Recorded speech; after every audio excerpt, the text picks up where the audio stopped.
আসসালামু আলাইকুম রহমতুল্লাহি ওবরকাতুহু। সম্মানিত দর্শক, প্রধানমন্ত্রী তারেক রহমান ক্ষমতায় আসার আগে একটি ভালো উদাহরণ তৈরি করেছেন। তার নামের আগে সম্মানিত, নামের আগে মাননীয় এই কথাগুলো না বলার জন্য তিনি অনুরোধ করেছেন।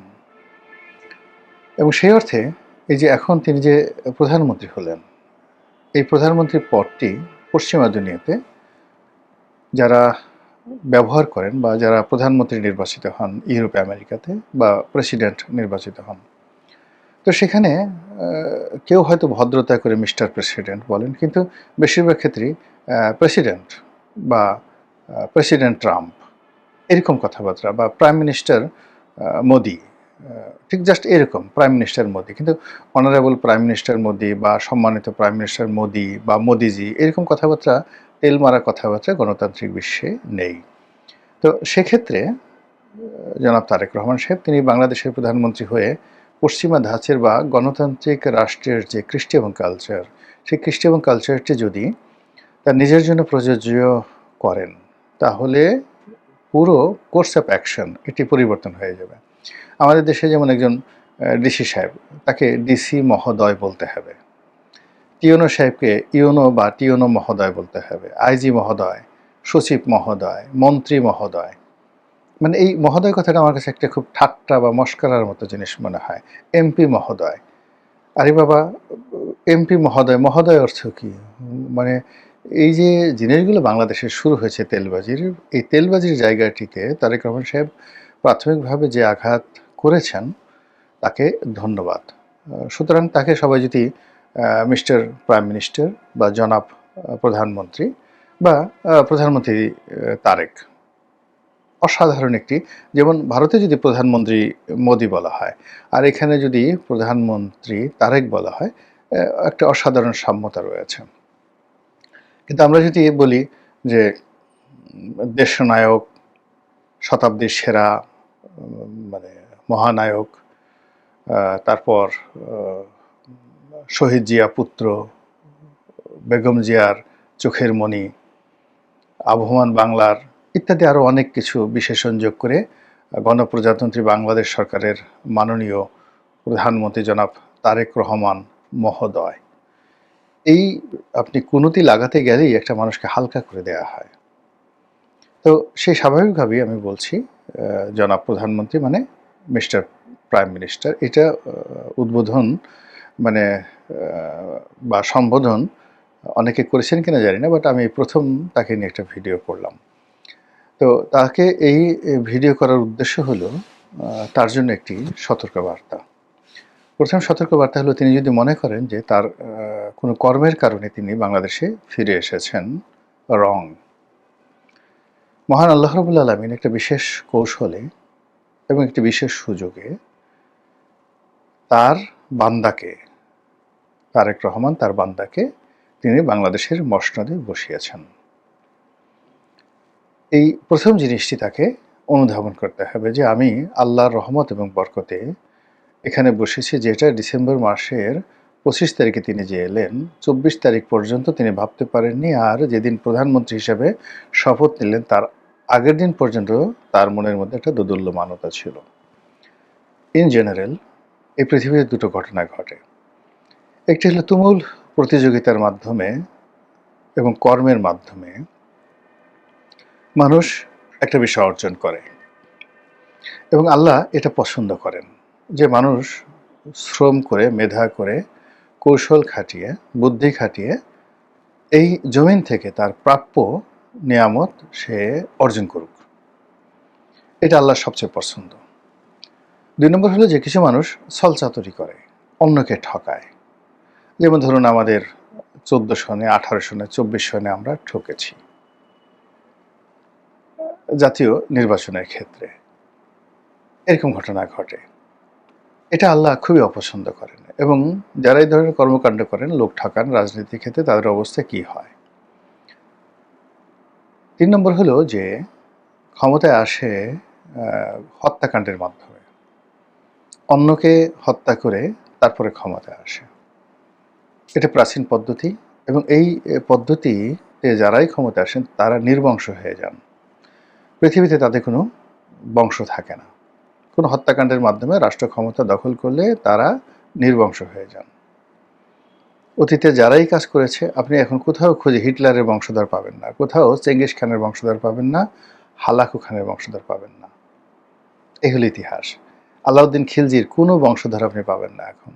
যারাই খুন করে, মীর জাফরের কোনো বংশধর পাবেন না, মিরনের কোনো বংশধর পাবেন না। অনেকে বলে মীর জাফরের আত্মীয় মুর্শিদাবাদে আছে, কিন্তু নট লাইক দ্যাট, ওইরকম না। তো যেটা বলছিলাম যে ক্ষমতা আসার, হত্যাকাণ্ডের পর ক্ষমতা আসে। আরেকটা হলো একটা বিশেষ দৈব পাক সৃষ্টি হয়, ঘূর্ণিপাক সৃষ্টি হয়। সেই ঘূর্ণিপাকে কখনো কখনো কারো ক্ষমতায় আসাটা অনিবার্য হয়ে পড়ে। যেমন শহীদ প্রেসিডেন্ট জিয়াউর রহমান ক্ষমতায় এসেছিলেন, এটি তার জন্য অনিবার্য ছিল। কিন্তু বঙ্গবন্ধু যে ক্ষমতায় এসেছিলেন এটি তার কর্মের ফল ছিল।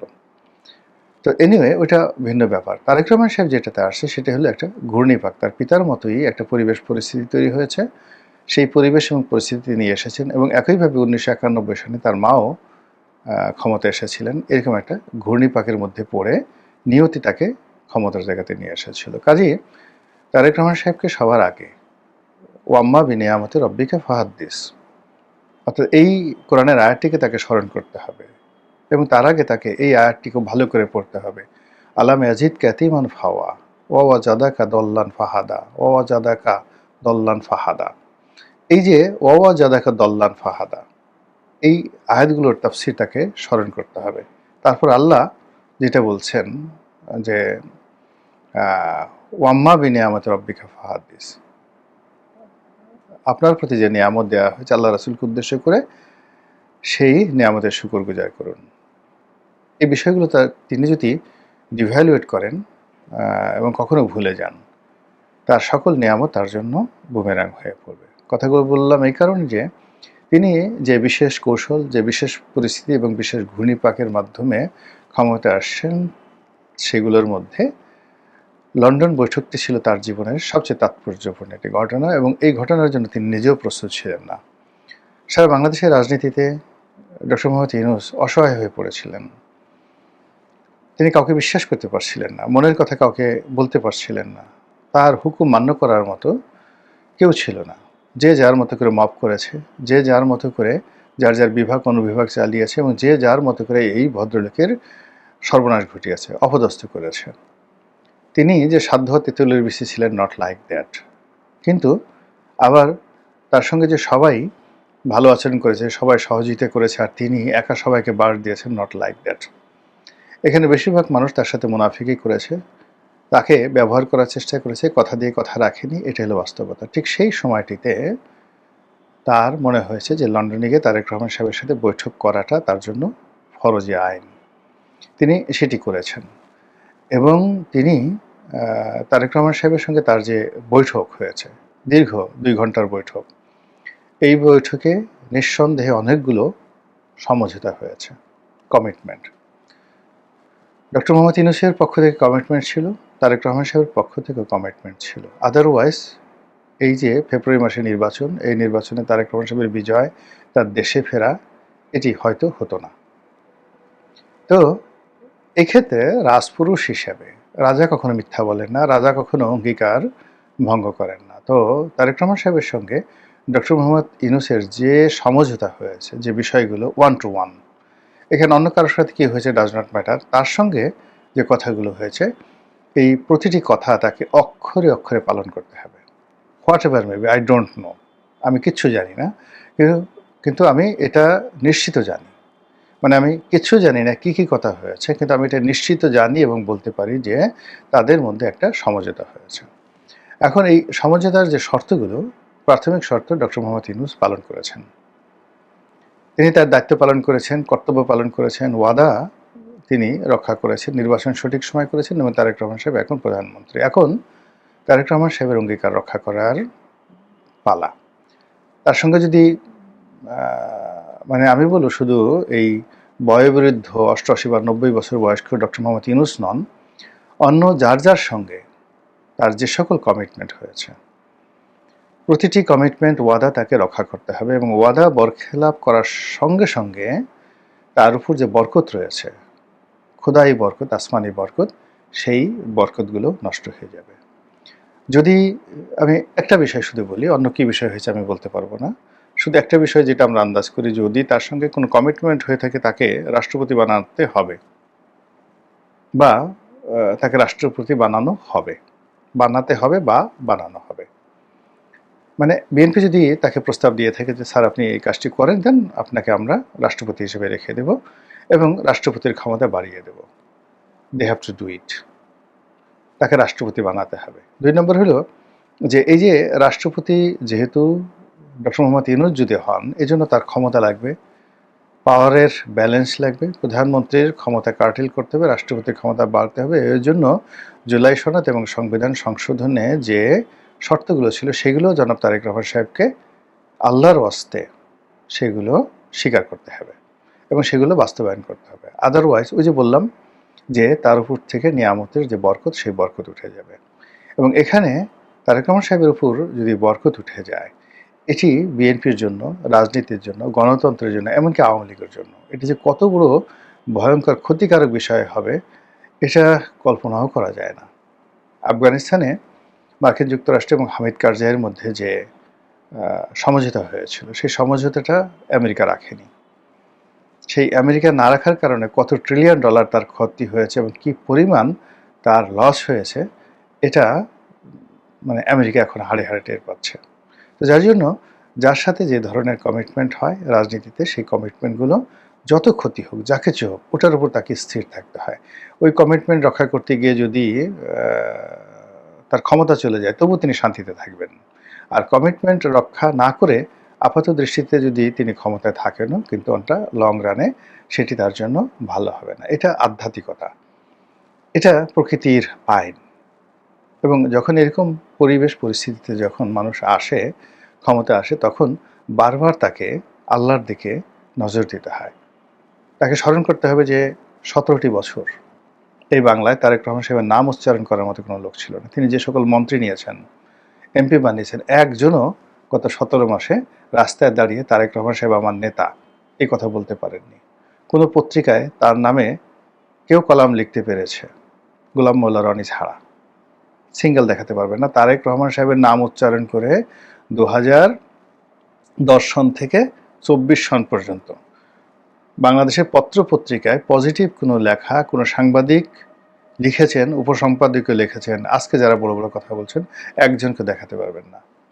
নয় দিগন্তে খুঁজুন, বাংলাদেশ প্রতিদিন খুঁজুন, শত শত শব্দ পাবেন গোলাম মোল্লা রনি লিখেছে। এবং এই গোলাম মোল্লা রনি লিখেছে, তখনই আমার সাথে ওনার প্রথম ২০১৯ সনে কথা হয়। আমি বললাম যে এই যে আপনার দলে এসে নির্বাচন করেছি, this is the first and last deal. আপনার দলের কোনো পদ পদবি চাই না এবং আগামীতে আর ইলেকশন করব না। ২০১৯ সনে তাকে এই কথা বলে দিয়েছি। কাজেই ওনার জন্য আমি যেটা করেছি, এটা নিঃস্বার্থভাবে করেছি, এর পেছনে কোনো হেতু ছিল না। কিন্তু যে সমস্ত লোক এখন প্রচণ্ডভাবে লাফাচ্ছে, প্রচণ্ডভাবে তারেক বন্দনাতে ব্যস্ত হয়ে পড়েছে, তারা গত ১৭ বছরে তার এই বাংলাদেশে বসে টু শব্দ করার মতো তার পক্ষে একজন ছিল না। কাজেই তিনি এই স্তুতি বাক্যে কোনো অবস্থাতেই মোহগ্রস্ত হবেন না, নরম হবেন না। তার প্রয়োজনে তিনি মন্ত্রী নিয়োগ দিয়েছেন, আবার তার কথা না শুনলে তিনি তাদেরকে বাদ দিয়ে দেবেন, এটার মধ্যেই তার দৃঢ়তা। এখানে এখন তিনি ক্ষমতায় আছেন, ম্যানি অনেকগুলো লোক আপনি পাবেন, বড় রায় বাহাদুর, খান বাহাদুর, এক একজনে মনে হয় যেন জুলিয়াস সিজার। কিন্তু এরা সবাই শেখ হাসিনার জমানাতে কীভাবে গর্তে লুকিয়েছিল, সেই কথাটাও তাকে সঙ্গে সঙ্গে স্মরণ করতে হবে। এবং শেখ হাসিনার একটা ভালো গুণাবলী ছিল, তিনি মাঝে মধ্যেই প্রায় বড় বড় মন্ত্রীদেরকে আমি নিজে দেখেছি, তিনি বলতেন, এই বড় বড় কথা বলতেছো, ১১ সময় কি করেছো? আরও যারা সিনিয়র, ৭৫-এর ১৬ই আগস্ট, ১৫ই আগস্ট তুমি কি করেছো, আপনি কি করেছেন? এখন গাল ঝুলে ঝুলে বড় বড় কথা বলেন, জয় বাংলা, জয় বঙ্গবন্ধু, বঙ্গবন্ধুর দিন ইত্যাদি ইত্যাদি। ১৫ই আগস্ট কোথায় ছিলেন? ২১শে আগস্টে কোথায় ছিলেন? ১-১১ সময় কোথায় ছিলেন? আমি যখন জেলে ছিলাম তখন কোথায় ছিলেন? দেখতাম মাথাটা আস্তে করে নোয়ায় রেখেছে।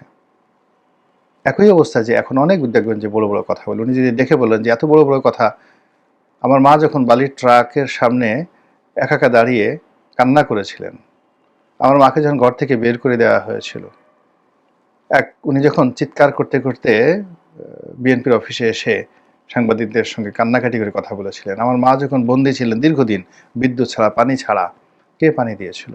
ওই যে তার বাসার প্রতিবেশী যারা পানি দিত, বিদ্যুৎ দিত, তারেক রহমান সাহেব উচিত তাদেরকে খোঁজ নেওয়া, তাদের বাসায় উপহার পাঠানো, যে তার মাকে ওই আওয়ামী লীগ যখন বিদ্যুৎ কানেকশন বন্ধ করে দিয়েছিল, পানি বন্ধ করে দিয়েছিল, তখন পাশের বাড়ি থেকে যারা পানি দিয়েছিল, বিদ্যুৎ লাইন দিয়েছিল, তাদের প্রতি কৃতজ্ঞতা প্রকাশ করা। আর যারা এই সময়টাতে এসে লম্ফজম্প করছেন, বড় বড় কথা বলছেন, তাদেরকে বলা উচিত তোমরা ওই সময়টাতে কোথায় ছিলে, হোয়াট ইজ ইউর কন্ট্রিবিউশন।